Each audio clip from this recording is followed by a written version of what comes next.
Esse filme aqui é o filme da vida real de milhões de brasileiros que não suportam mais tanta tolerância com bandido, com criminoso, e de termos sentado na cadeira de presidente da República alguém que a todo momento sinaliza para bandidos e esquece das vítimas. E o final desse filme nós conseguiremos mudar a partir de 2027, com leis mais duras, com investimento pesado em segurança pública por parte do governo federal e com o Congresso Nacional alinhado com a presidência que tem essa mentalidade de proteger quem precisa, de estender a mão para quem precisa de ajuda e de fazer com que esses marginais sejam severamente punidos. Porque prisão, infelizmente, não é lugar de ressocializar ninguém. Prisão é lugar para que esse tipo de marginal perigoso fique preso. Prisão é lugar de punição. E nós vamos recuperar os territórios brasileiros que hoje são dominados por narcoterroristas, começando pelas cadeias, aonde o governo também não está mais mandando. E para a gente conversar um pouco rapidamente, apresentar daqui a pouco 12 medidas urgentes, que são as mais prioritárias, que temos que fazer logo no começo do governo. Item 1. Terrorista vai ser tratado como terrorista. Vamos declarar PCC, Comando Vermelho e milícias e todas as outras facções como organizações narcoterroristas. Eles serão perseguidos com força e inteligência para que os seus líderes sejam presos e os seus negócios ilícitos sejam asfixiados. Bandido armado com fuzil vai ser abatido pelas nossas forças de segurança. Vamos fazer convênios com estados e municípios para investir em armamento de alto calibre, inteligência e valorização dos nossos policiais. Quem vai voltar a mandar no Brasil será a lei. Nós temos um presidente que acabou de perder a grande oportunidade de fazer parcerias com outros países para combater os narcoterroristas de PCC e de Comando Vermelho especificamente. É a maior oportunidade que o Brasil já teve de fazer grandes acordos internacionais em tecnologia, em armamento, em inteligência, em trocas de informação, em asfixiar essas organizações narcoterroristas cujas atividades ultrapassaram os limites do Estado de São Paulo, do Brasil e da América do Sul. Só é possível combater e asfixiar esse tipo de organização narcoterrorista com cooperação com outros países. E o Brasil, já que o Lula não faz, porque não tem coragem, ou porque é incompetente, ou porque é cúmplice dessas organizações narcoterroristas, a partir de 2027, não apenas CV e PCC, mas também milícias e quaisquer outras organizações que tenham esse modo de operação, de dominar territórios, de impor o medo coletivo, de usar barricadas para impedir o acesso a serviços públicos às comunidades, polícia, ambulância, entregas em domicílio, que tocam fogo em ônibus, que atiram em inocentes, que estão passando no meio da rua, pessoas dentro do ônibus indo trabalhar, sendo alvejadas, como já aconteceu no Rio de Janeiro, por esse tipo de gente. Não dá para ter mais tolerância com esse tipo de marginal. E a partir de 2027, é assim que eles vão ser tratados, com a mão pesada e como organizações narcoterroristas. O próximo, por favor. Item 2. O crime do menor não é menor. O novo governo do Brasil vai apoiar e sancionar a redução da maioridade penal de 18 para 16 anos. E como tem uma PEC de minha autoria, a partir dos 14 anos de idade vai ser considerada a maioridade penal para os crimes chamados hediondos, os crimes mais graves, em especial como, por exemplo, estupro, tráfico de drogas, tortura, assassinatos. O Brasil não pode mais tolerar que marginais escudados na sua idade cronológica continuem praticando esses crimes tão violentos, tão chocantes, tão impactantes e destruindo tantas famílias brasileiras. O menor que comete crime como gente grande vai ser punido como gente grande. Item 3. tropas de elite nas fronteiras. Hoje nós temos 16 mil quilômetros de fronteira seca aberta, o que significa, em média, um policial para cada 100 quilômetros. Esse liberou geral do Lula e do PT vai acabar. Nós vamos criar o Sistema Nacional de Fronteira, uma tropa de elite do Exército, da Marinha e da Força Aérea Brasileira, equipada com armas de guerra, inteligência e tecnologia, responsável por criar um paredão nas nossas fronteiras. Fuzis e drogas abastecem 100% das facções, serão interceptados por terra, pelos portos e pelo espaço aéreo. Nós vamos desorganizar o crime organizado, nós vamos asfixiar o crime física e financeiramente. E nós temos diversas polícias estaduais também, que fazem um grande trabalho de proteção das fronteiras. E o que a gente vai fazer é integrar as forças nacionais, como as Forças Armadas, as nossas polícias de âmbito federal, as forças policiais que atuam em defesa das nossas fronteiras, como o Derrite vai falar daqui a pouco, o exemplo bom lá do Mato Grosso do Sul, interligar, haver de verdade uma cooperação entre as nossas polícias, incluindo as guardas municipais, que vão ser verdadeiramente potencializadas como polícias municipais. E com essa integração, com essa organização, com essa troca de tecnologia, com a unificação dos bancos de dados que nós temos espalhados e sem conexão por todos os entes federativos, nós vamos conseguir combater o crime organizado de verdade. Próximo item. 4. Mais presídios e menos bandidos soltos. O Brasil terá 5 novos presídios de segurança máxima no modelo adotado por El Salvador. Junto com os atuais 5 presídios federais, eles formarão um complexo federal de segurança máxima, para tirar o medo do cidadão e botar o medo no bandido. E esse programa vai se chamar, esses presídios vão se chamar Treva, exatamente para botar uma luz a favor do cidadão de bem e botar de verdade esses marginais perigosos, líderes de facções, nas trevas. Chefes de quadrilha e marginais de alta periculosidade serão tirados de circulação e isolados. Com isso, os bandidos vão deixar de controlar as facções criminosas dentro dos presídios, como ocorre hoje. Nós vamos recuperar esse território hoje perdido pelo Estado. Eles vão viver sem celular, sem visita íntima e com visitas monitoradas de advogados. Em parceria com os governos estaduais, vamos criar 500 mil de novas vagas no sistema penitenciário nos primeiros 4 anos de governo e zerar o déficit carcerário. Quem comete crimes graves vai entender que prisão é punição.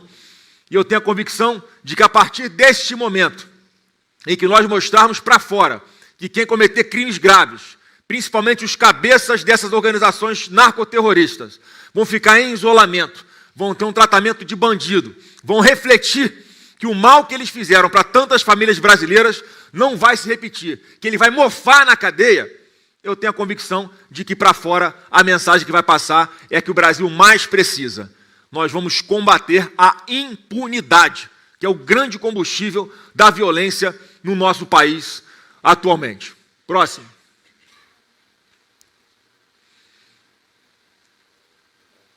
Item 5.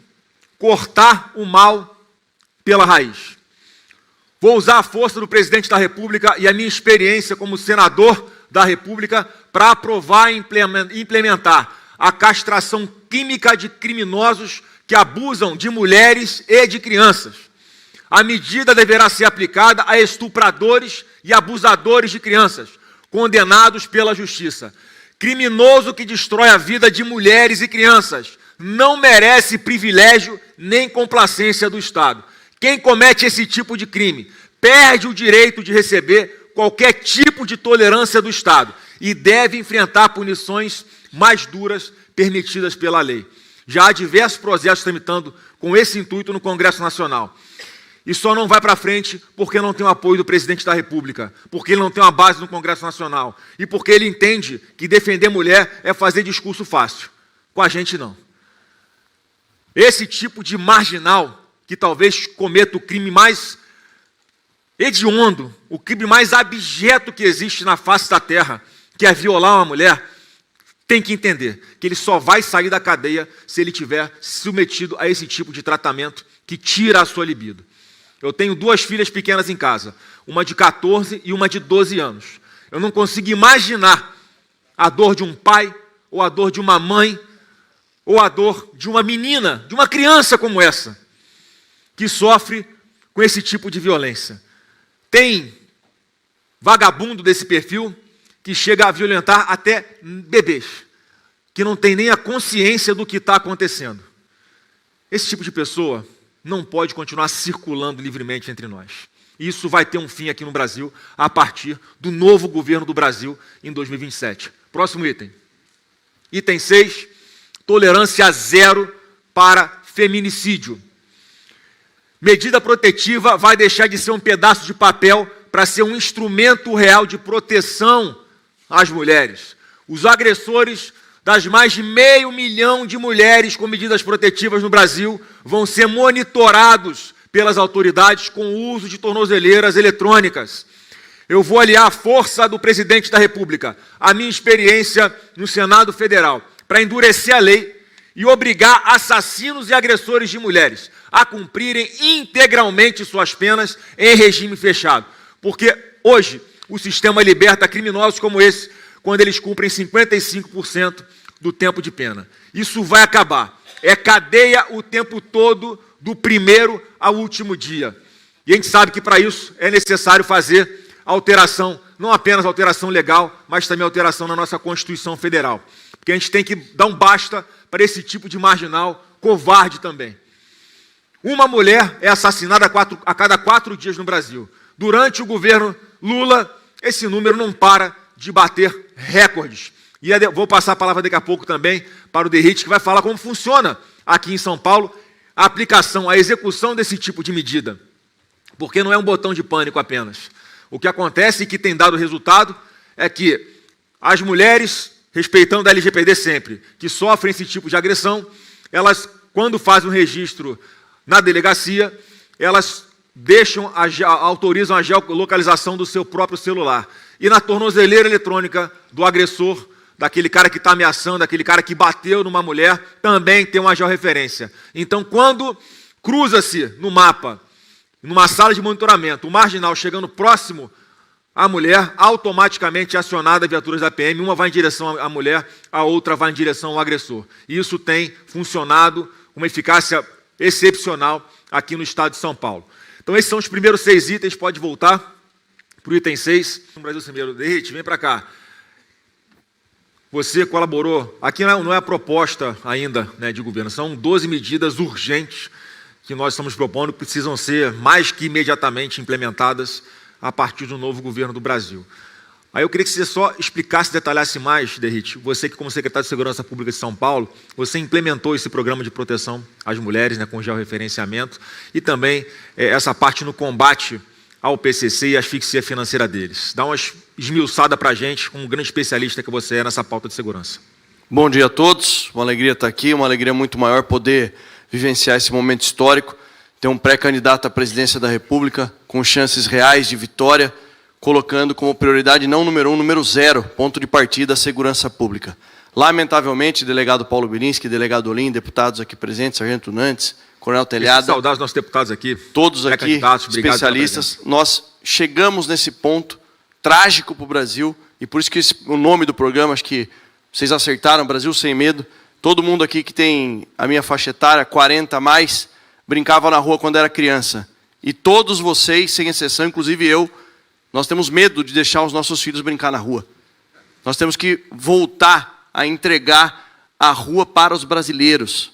Todo mundo tem medo de ser roubado, medo do crime organizado, medo da cooptação. Ser assaltado dentro de um ônibus, num ponto de ônibus, na rua, né, o seu filho não sabe se volta do colégio. A gente não pode se conformar, continuar vivendo assim, Derrite. Tem gente de grandes empresas, grandes bancos, que tem um protocolo, sai com um celular velho no bolso, para se for abordado por um assaltante, entregar o celular velho. E Flávio, eu tenho certeza que isso é possível fazer, da gente retomar e devolver a rua para os brasileiros, acabar com esse medo, porque quando nós assumimos o Estado de São Paulo, a Secretaria de Segurança Pública, com o governador Tarcísio de Freitas, e, claro, com a grande participação do prefeito Ricardo Nunes, falaram para a gente que era impossível acabar com a Cracolândia. E nós acabamos com a Cracolândia aqui no estado de São Paulo, na cidade de São Paulo.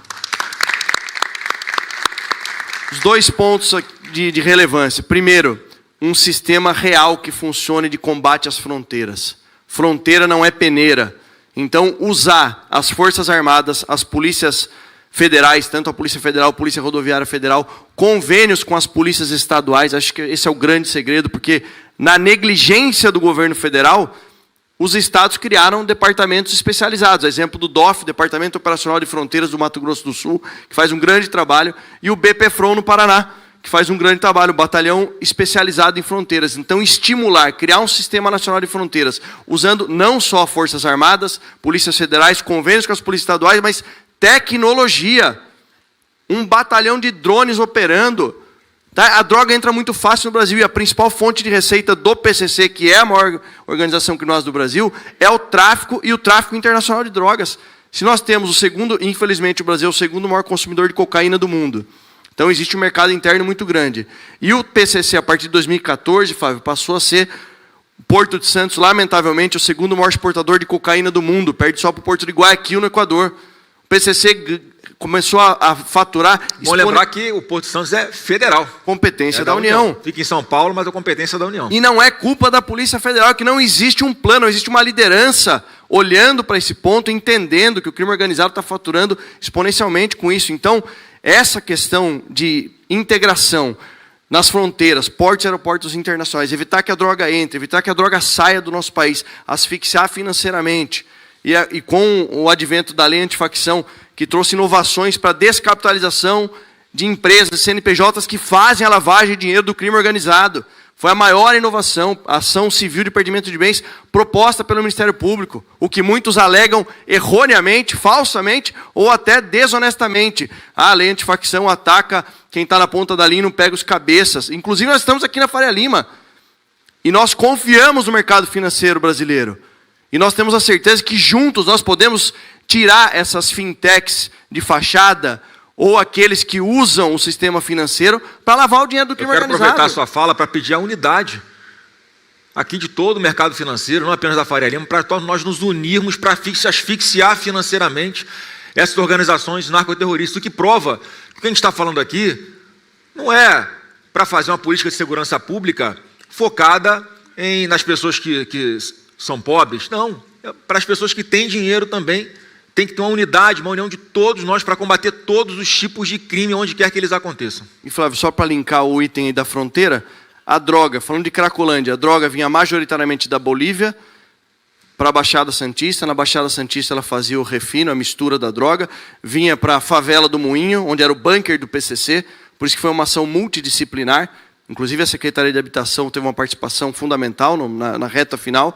Do bunker ali do PCC, a favela do Moinho era distribuído para 78 hotéis e hospedarias, que foram adquiridos pelo PCC por conta da depreciação imobiliária, por causa do fluxo de usuários. Nós realizamos a Operação Downtown, a Operação Saúde e Dignidade, a Operação Downtown da Polícia Civil, do Dr. Saeg, depois a Operação Saúde e Dignidade. Descobrimos que os 78 hotéis e hospedarias usavam o CNPJ para lavar o dinheiro do tráfico da Cracolândia. A Justiça, por solicitação da Polícia Civil, fechou os hotéis, bloqueou mais de 210 milhões de reais desses hotéis, que era um faturamento que não existia, na verdade era lavagem de dinheiro, e nós desmobilizamos todo esse ecossistema. No final ainda teve uma pseudo-líder comunitária, chamada Alessandra Moja, irmã do Léo do Moinho, que foi preso em Praia Grande pela Rota. A irmã dele tentou mobilizar o movimento do Moinho Resiste, evitando que os moradores aderissem a um programa do governo do estado para receber gratuitamente uma casa, um apartamento do CDHU. Na verdade, ela fazia parte do esquema do tráfico de drogas, porque ela foi presa menos de um mês depois na Operação Sharp. Eu fiquei sabendo também que tinha um movimento aqui apoiado pelo PT chamado Craco Resiste. Governos anteriores, prefeitos anteriores, teve um prefeito... Apoiando a Cracolândia, o PT apoiando a Cracolândia, não é possível. E nós conseguimos desmobilizar. Então, isso tudo está conectado com a abertura que existe nas fronteiras. A droga entra muito fácil. E esse sistema nacional de fronteiras será importantíssimo. E o outro ponto, que é um ponto que eu tenho um carinho muito especial, porque o estado de São Paulo foi o primeiro estado a realizar monitoramento de agressor de violência contra a mulher com tornozeleira eletrônica. Com o apoio dos deputados estaduais aqui presentes, nós criamos um aplicativo chamado SP Mulher Segura, na Secretaria de Segurança Pública. Esse aplicativo, a mulher, quando ela registra o boletim de ocorrência e ativa a localização, é linkado com a tornozeleira eletrônica do agressor. Eu tenho muito carinho, por isso que foi meu tema de dissertação do mestrado profissional.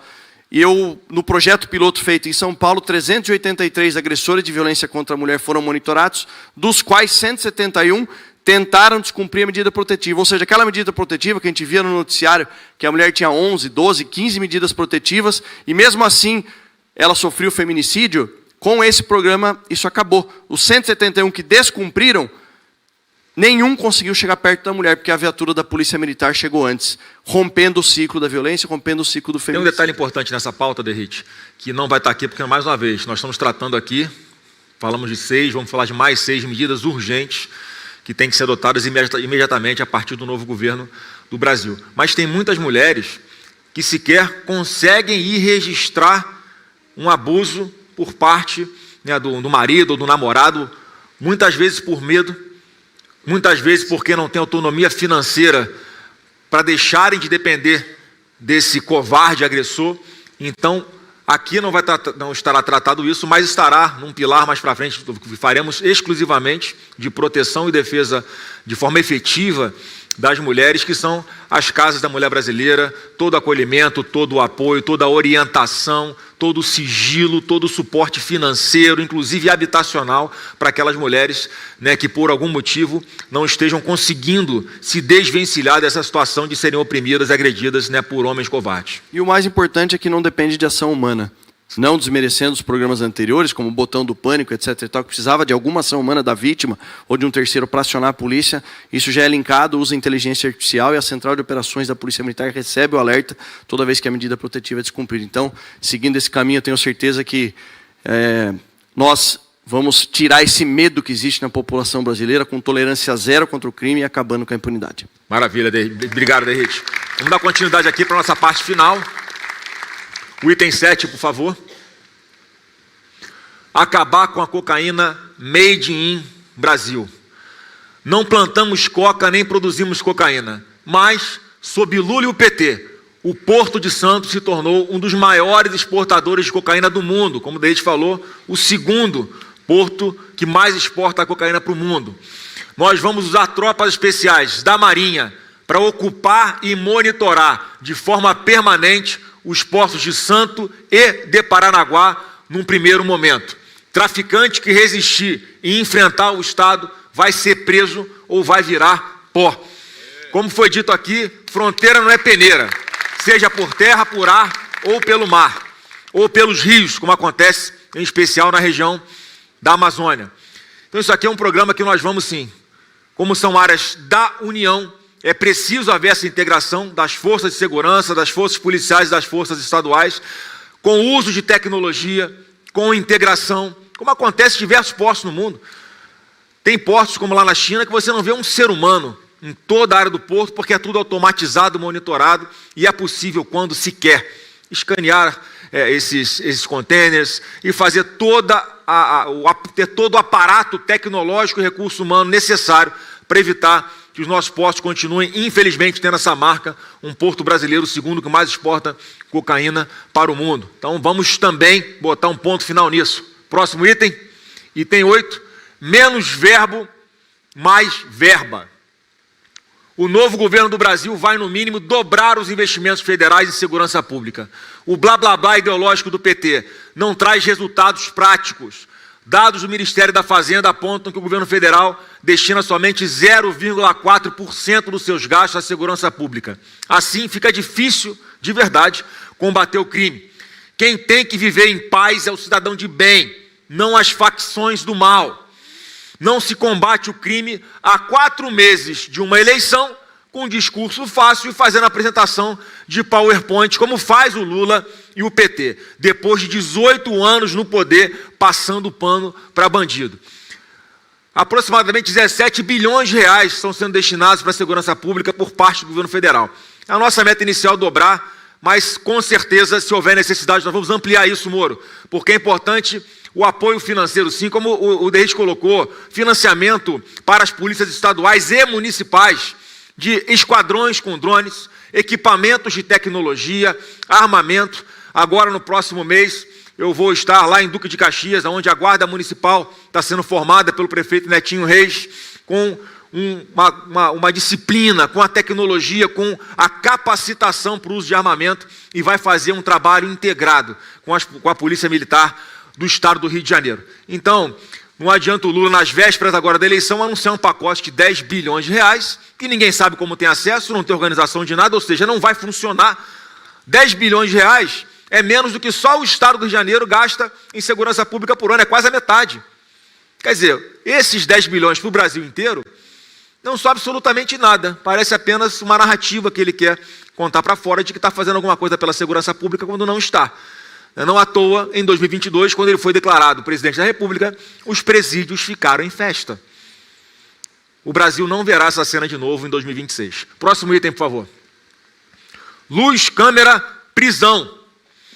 Vamos implantar a Muralha Brasileira, um sistema nacional de reconhecimento facial integrado a bancos de dados criminais, inspirado no Smart Sampa da Prefeitura aqui de São Paulo. Quero dar os parabéns ao prefeito Ricardo Nunes por esse programa, né, que é fantástico, super bem avaliado. E também no Muralha Paulista, do governador do governo do Estado, dando os parabéns aqui também ao governador Tarcísio de Freitas. Além de localizar foragidos e prevenir crimes, vamos vigiar portos, aeroportos e áreas públicas com mais de 1 milhão de novas câmeras espalhadas por todo o país. Bandido não vai ter mais aonde se esconder. Esse número de 1 milhão de câmeras, que a gente está sugerindo aqui inicialmente, há uma estimativa, né, Derrite, de que existam cerca de 4 milhões de câmeras em todo o Brasil, que são voltadas para as ruas, para as áreas públicas. E aqui eu estou me referindo não apenas àquelas que são financiadas e operadas pelas prefeituras ou pelos governos do Estado, mas também pela iniciativa privada, pelo comércio, pelos condomínios. E qual que é o grande pulo do gato aqui que falta hoje em dia? É a integração. Como o Derrite conseguiu fazer aqui com o apoio do governador Tarcísio, eles conectaram toda essa base de imagens, de dados, numa nuvem, esse arquivamento financiado pelo poder público, para que houvesse ali, de forma voluntária, havia uma adesão dos particulares que quisessem aderir, entravam na plataforma e autorizavam acesso às câmeras que tinham as imagens voltadas para as ruas, nunca para dentro, né, da parte privada, porque isso feriria a LGPD. Mas com isso foi possível você aumentar muito essa grande área de cobertura dessas câmeras. Veja, com a iniciativa privada, com recursos privados e com o apoio e a organização por parte do ente público. E aí, o cruzamento disso junto com os bancos de dados, com reconhecimento facial, verificando quem tem, por exemplo, mandado de prisão expedido, certamente nós criamos uma grande área de cobertura para evitar a impunidade. Quer falar, Derrite? Faça um comentário. Só para complementar, senador, para criar o programa Muralha Paulista aqui em São Paulo, eu fui para Nova York conhecer o Fusion Center da NIPD. E eles evoluíram muito depois do 11 de setembro. Lá, são mais de 77 mil câmeras só na cidade de Nova York, e a grande sacada deles lá foi o seguinte: 75% já existia, já era do privado. Como o senador pontuou aqui, estima-se que no Brasil nós tenhamos aí quase 4 milhões de câmeras de monitoramento espalhadas pelas ruas, só que elas estão dispersas. Não posso ter uma câmera e um homem, um ser humano olhando, necessidade de ação humana. A conexão do Muralha Brasileira é um sistema um software de inteligência artificial que vai confrontar com a nossa base de dados. Foi o que nós fizemos no Muralha Paulista. Convênio com o Smart Sampa, antes do convênio com o Muralha Paulista, porque quem detém a informação é o Estado de São Paulo, de procurados pela Justiça. Carros roubados e carros furtados é o Estado. Nós criamos o acordo, o convênio, todos os municípios praticamente assinaram. A cidade de São Paulo, com toda a infraestrutura, e temos que parabenizar o prefeito Ricardo Nunes, mas saiu de 30 procurados por mês, chegou a bater mais de 300 indivíduos procurados pela Justiça capturados. Com isso, você vai retirando das ruas indivíduos perigosos que cometem crimes, que reincidem. Então, isso colocado e posto em esfera nacional, tenho certeza que vai reduzir muito a criminalidade no nosso país. Então, assim, já não estamos inventando nada. Estamos pegando a experiência de onde deu certo, e essa área de cobertura, em especial, são grandes corredores, né, de cidadãos, são locais de interesse turístico, locais como rodoviárias, aeroportos, estádios, ginásios, grandes praças, grandes áreas de circulação de comércio popular. Então, é possível, sim, a gente ampliar os olhos da lei sobre os criminosos. Próximo item. Item 10, auxílio às famílias das vítimas, não dos bandidos. O novo governo do Brasil vai colocar a vítima em primeiro lugar. Os recursos hoje direcionados aos detentos vão ser redirecionados às famílias das vítimas, conforme recomendado pela ONU e por tratados internacionais dos quais o Brasil é signatário, embora Lula e o PT nunca os tenha cumprido. Então aqui é mudar a lógica da legislação, que é para dar um foco, uma atenção especial às vítimas dos bandidos, e não mais aos bandidos que optaram por ingressar na vida do crime ou por nela permanecer, conseguindo recurso financeiro de forma bastante fácil. Então a gente não vai mais tolerar esse tipo de situação, e nós vamos implementar também experiências, como eu vi lá em Santa Catarina, com o governador Jorginho Melo, em que aqueles presos que são de menor periculosidade, há uma parceria do sistema penitenciário junto com empresas para que possa haver a qualificação deles e para que eles, com o seu próprio trabalho, paguem a estadia deles nos presídios. Então, o povo brasileiro, o contribuinte brasileiro, vai parar de sustentar a hospedagem desses marginais nos presídios. Como é que funciona lá? E nós pretendemos aplicar todo o Brasil. Uma parte vai para ele pagar a estadia dele, os custos que o Estado tem com a sua permanência lá, com o seu isolamento, com a sua prisão. A outra parte vai para a família da vítima ou a própria família do preso, e a outra parte fica guardada para quando esse preso sair, ele ter acesso a um dinheiro que está lá guardado para que ele tenha um novo início de vida e que ele tenha aí mais dificuldade ou tenha menos vontade de voltar para a vida do crime. Então é possível sim, mas nesse caso, eu reforço, são aqueles criminosos de menor periculosidade. Criminosos de grande periculosidade é isolamento, é sem saidinha, é sem visita íntima, é contato com advogado monitorado e isolamento total para que parem de dar ordens de dentro dos presídios para levar o terror às ruas do povo brasileiro. Próximo item, item 11, sem desconto para a barbárie. Hoje, 4 em cada 10 presos soltos após o cumprimento da pena ou libertados por progressão de regime voltam a cometer crimes. Por isso, o novo governo do Brasil vai usar toda a sua força para acabar com a progressão de regime de quem comete crimes hediondos. Para isso nós precisamos mudar a nossa Constituição, vamos precisar de um Congresso, de um Senado, de uma Câmara integrada por parlamentares que nos apoiem nessas pautas. Quem tirar uma vida vai cumprir integralmente a sua condenação para proteger a sociedade e para que os bandidos entendam de uma vez por todas, antes de cometerem os seus crimes, que aqueles que desafiarem a lei vão mofar na prisão. No Congresso Nacional, o Derrite relatou o projeto de lei antifacção, que hoje é a lei antifacção, e nós aprimoramos na Câmara e também no Senado alguns gargalos, alguns ralos, melhor dizendo, que existiam por onde os marginais usavam essas brechas legais para conseguirem sair da prisão o quanto antes. Então, 2 coisas importantes que nós mudamos lá. Uma foi a audiência de custódia. Pelo texto atual da lei, o juiz, na hora de decidir quando alguém é preso em flagrante, se ele vai ter liberdade provisória ou se ele vai ser mantido preso, vai considerar uma espécie de habitualidade criminosa desse marginal. Então, aquele marginal que rouba celular todo dia, é preso e é solto na audiência de custódia no dia seguinte, ou às vezes no mesmo dia, e no mesmo dia ele é preso de novo pelas nossas polícias.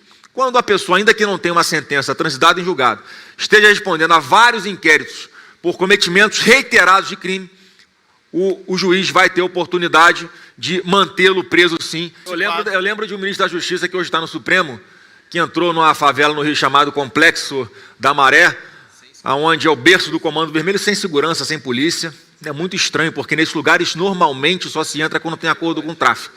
E quando a mais alta autoridade do país na área de segurança pública, o ministro da Justiça, faz isso, olha a mensagem que passa para a tropa, né, amor? Você conseguiria entrar naquele lugar sem polícia? E a outra parte que eu falei aqui, a segunda parte... Ô, Flávio, deixa eu te interromper. Por favor, vamos embora. Não, isso tem que ser lembrado. Vem. Não, o ano de 2019 foi o ano que as lideranças do primeiro comando da capital estavam isoladas, claro, já contidas, principalmente no no presídio de Presidente Venceslau, na penitenciária 2, mas foi naquele ano que o ministro da Justiça e Segurança Pública recebeu nos presídios federais e isolou e fez com que houvesse a neutralização, a desarticulação dos líderes, de Marcola. Tem que ser falado isso. Foi graças ao, na época, ministro Moura, presidente Bolsonaro, que os líderes do PCC foram isolados. Foi nessa época que veio a público aquele áudio em que, quando chegou o presidente Bolsonaro, um marginal, não lembro quem era, no Marcola, falou assim que com o PT nós tínhamos um diálogo cabuloso, agora nós não tem mais com o Bolsonaro. Foi isso?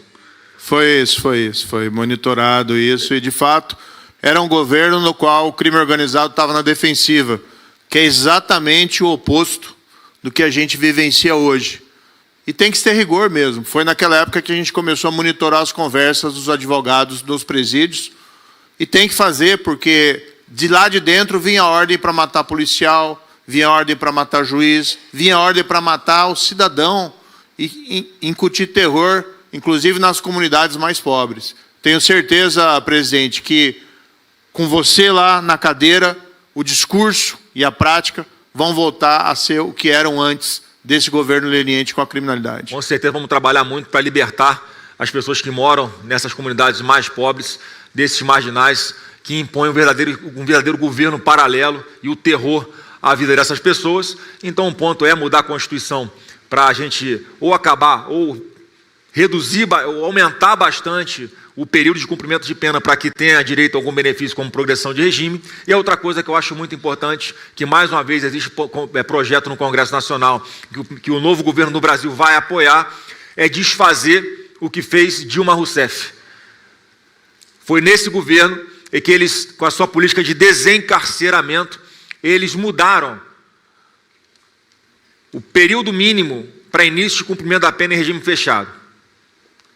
Traduzindo, antes do governo Dilma, uma pessoa que fosse condenada a 4 anos de prisão ou mais, começava a cumprir a sua pena em regime fechado. O que o PT fez? Passou isso para 8.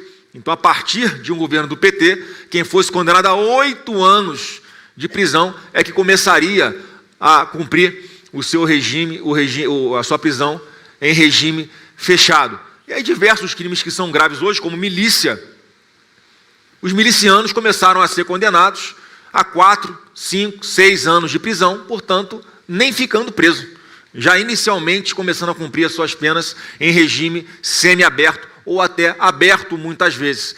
Então a gente tem que mudar a legislação, os nossos pré-candidatos aqui a deputado federal e ao Senado, precisamos do apoio no Congresso Nacional para voltar a fazer com que a condenação a partir dos 4 anos de prisão já inicie em regime fechado. Isso, sem dúvida alguma, vai tirar de circulação muito bandido perigoso, incluindo, o próximo item, que são os ladrões de celular. Próximo item, por favor. Quem não entrar na linha vai ser desligado da sociedade. Ao contrário do que diz Lula, que ofende os brasileiros mais humildes, dizendo que pobre não gosta de comprar celular roubado, ou dizendo que pobre gosta de comprar celular roubado. Pobre compra parcelado em 12 vezes, não é que compra celular roubado não, compra parcelado porque não consegue pagar à vista, porque são pessoas honestas e trabalhadoras, não são bandidos, receptadores não, Lula. Por isso o novo governo do Brasil vai jogar duro com quem rouba, furta ou comercializa celulares roubados. Criminoso que for pego roubando celular não terá progressão de regime ou terá que cumprir uma parte muito maior da sua pena para ter, por exemplo, o direito ao livramento condicional. Mas vamos discutir a mudança na Constituição. Quem furta ou revende um aparelho fruto de crime vai ter a pena inicial quadruplicada, também sem benefícios. Muitos brasileiros perdem a vida em roubos de celular. Vamos acabar com essa indústria do crime e do assassinato que Lula e o PT decidiram proteger. Aqui é mais uma alteração legal muito importante que nós vamos ajudar a ser aprovada no Congresso Nacional. Hoje o furto de celular ou a receptação de celular, ou seja, a venda de um celular que tem origem ilícita, a pena mínima é 1 ano de detenção.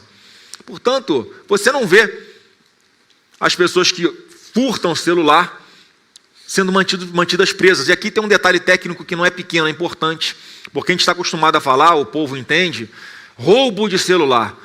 Não existe um tipo específico de roubo de celular. O roubo de qualquer bem tem a pena inicial de 6 anos de prisão. Então, quem rouba um celular, o que é um roubo, gente? Mediante grave ameaça ou mediante uma violência.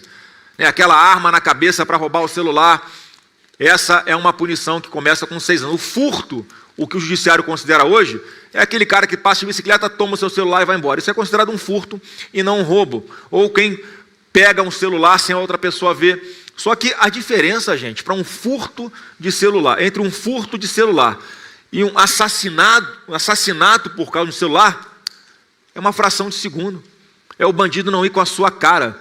Portanto, um furto de celular tem que ser punido severamente também. Por isso a nossa proposta aqui de quadruplicar a pena inicial para furto de celular. Com isso, qualquer marginal que furtar um celular, a pena mínima a qual ele vai ser submetido no judiciário é de 4 anos, e com a alteração legal que nós vamos propor de início do cumprimento da pena em regime fechado, a partir da condenação com 4 anos de prisão, significa que alguém que furta um celular hoje vai ficar preso inicialmente. É assim que a gente pretende, de uma forma urgente, com essas 12 medidas, de forma muito rápida, logo no início do governo, com a força que um presidente da República recém-eleito tem, já logo nos primeiros meses, mudar radicalmente a forma de tratar os marginais nesse país, tanto aqueles que são narcoterroristas, até aqueles que usam aí da covardia para oprimir mulheres, para agredir mulheres, e também aqueles que cometem furtos de celular. Derrite, com a sua experiência aí também, aprofunda um pouco sobre esses últimos 6 itens que nós colocamos aqui. Olha, presidente, eu fui 16 anos oficial da Polícia Militar do Estado de São Paulo, uma boa parte desse período trabalhando na rota, tropa de elite aqui, combatendo o crime organizado. Tive a honra de ter o melhor comandante da história, que está aqui, o Coronel Telhado, comandante da rota. Graças a ele eu tive essa oportunidade de servir lá. Depois, 8 anos agora como legislador, como relator do fim da saída temporária de preso, relator do marco legal do combate ao crime organizado, a lei antifacção, e tive a maior experiência profissional pessoal da minha vida, 3 anos secretário de Estado de Segurança Pública do maior estado da Federação.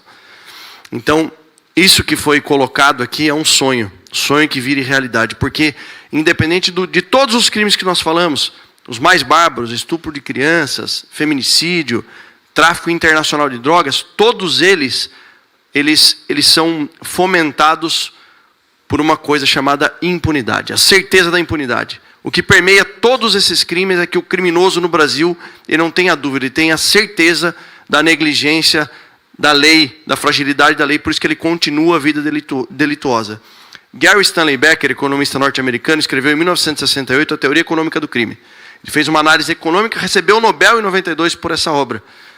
Ele fala o seguinte, que a atividade criminosa é uma atividade econômica como outra qualquer, relacionados a custos e benefícios. Então, num país onde você tem, em primeiro lugar, audiência de custódia, criada por resolução do CNJ, na minha visão, ultrapassando seus limites constitucionais, fazendo a função do Congresso Nacional, que, aliás, tinha como presidente o ministro Ricardo Lewandowski, que comemorou inúmeras vezes o índice de soltura da audiência de custódia. Olha que loucura isso. Em alguns estados, o estado do Rio de Janeiro, presidente Flávio, tem uma média de 60% de liberação das audiências de custódia para alguns crimes. O estado mais desafiador... Só falar mais um dado que é importante aqui, só para que todos tenham ideia de como é que essa audiência de custódia é uma porta giratória de marginal. O Rio de Janeiro tem 43 mil presos. Sabe quantos marginais são presos por ano só pela Polícia Militar do Estado de Janeiro? 46 mil. Em flagrante. Fora os mandados de prisão em aberto. Você imagina se não tem muito vagabundo solto pela rua e que tem que ser preso para ser retirado do convívio social? Então eu faço um desafio aqui para alguém, se alguém acertar. Quantos criminosos foram presos em 2023, 24 e 25 no estado de São Paulo? Somado tudo? Os 3 anos. Contando o PT? Foram mais de 608 mil presos em 3 anos. E por que nós não estamos vivendo no local mais seguro do planeta? O estado de São Paulo aumentou exponencialmente a prisão, mais de 40 mil armas apreendidas. Olha que loucura isso. Por que a gente não está no local mais seguro do mundo? Em uma operação no Rio de Janeiro, em um dia, 130 fuzis foram apreendidos. Olha o país que nós estamos vivendo hoje. Porque é a porta giratória que... Fala-se essa política de... O PT governa o país, nos últimos 23 anos, ele governou por 17. Política de desencarceramento, de afrouxar a legislação penal, passar a mão na cabeça de bandido, dar recado para que os bandidos continuem se sentindo estimulados. É por isso que o Brasil está desse jeito. E aí, nessa análise de Gary Becker, aquele custo-benefício do crime, um país que tem audiência de custódia, que libera, em média, 54% dos criminosos quando são presos. Logo depois, você tem visita íntima. Olha a quantidade de estímulos para o lado contrário. Você tem auxílio-reclusão para alguns criminosos. Você tem progressão do regime do cumprimento de pena. Tinha saída temporária. Para crimes novos não, mas para os criminosos antigos tem ainda. Dia 21 de abril, no feriado, o BAEP de Ribeirão Preto prendeu um criminoso e tinha uma condenação de 182 anos a serem cumpridas, recebeu o benefício da saída temporária, porque foi preso 24 vezes pelo crime de roubo. A banco! Não é um roubo, não. Está roubando bolacha no mercado, furtando. Nós tivemos ontem, Flávio, lamentavelmente, um latrocínio de um policial militar da reserva, do sargento Saraiva, o cabo Saraiva do 4º BAEP. Um dos criminosos que cometeu latrocínio contra ele, aliás, quero registrar aqui, parabenizar a Polícia Civil do Estado de São Paulo, o delegado Olinda, o doutor Bilinski, vocês que fazem parte, porque prendeu em menos de 12 horas um dos criminosos. Mas o outro criminoso que está foragido foi preso 3 vezes por roubo e 1 vez por tráfico. Nós temos que acabar com a impunidade no país. O indivíduo que é preso, condenado a 12 anos, tem que ficar 12 anos preso. Só para lembrar, Derrite, quando nós aprovamos o fim das saidinhas temporárias, demos o nome dessa lei de Lei Sargento PM Dias, um policial militar do estado de Minas Gerais que foi assassinado por um marginal desse que não tinha saído durante esse benefício e não havia voltado para a cadeia. Então, a gente tem que acabar também com esse grande incentivo, esse grande combustível para o cometimento de crimes que marginais perigosos já provaram, né, que acabam reincidindo em grande parte das vezes. E com todo respeito a quem acha que isso é um exagero, pergunta para a população. 88% da população que vive nas comunidades aprovou a operação contenção porque não aguenta mais. E só tem um pré-candidato e futuro presidente, se Deus quiser, que tem capacidade e coragem para fazer o que precisa ser feito, para que a gente tire o Brasil desse medo. E essa pessoa, esse líder é o senador e futuro presidente Flávio Bolsonaro. Obrigado, Derrite. Obrigado, Moro. Gente, mais uma vez, partindo aqui para o nosso encerramento, aqui são 12 medidas urgentes, emergenciais, vitais, que já no começo do novo governo do Brasil sejam implementadas em parceria com o Congresso Nacional, usando a força de um presidente da República recém-eleito, que nós vamos redirecionar drasticamente o combate à violência no nosso Brasil.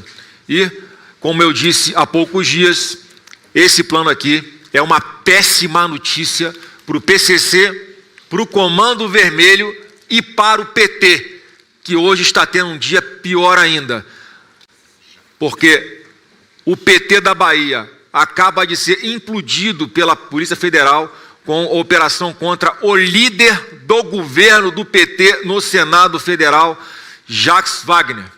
Isso é um alento de que a impunidade vai ser combatida e, como nós sempre dizemos, o cerne de todo esse problema era o PT da Bahia e agora começa a vir à tona. Então, um péssimo dia, Derrite, um péssimo dia, Moro, para o Comando Vermelho, para o PCC e também para o PT. Bom dia a todos.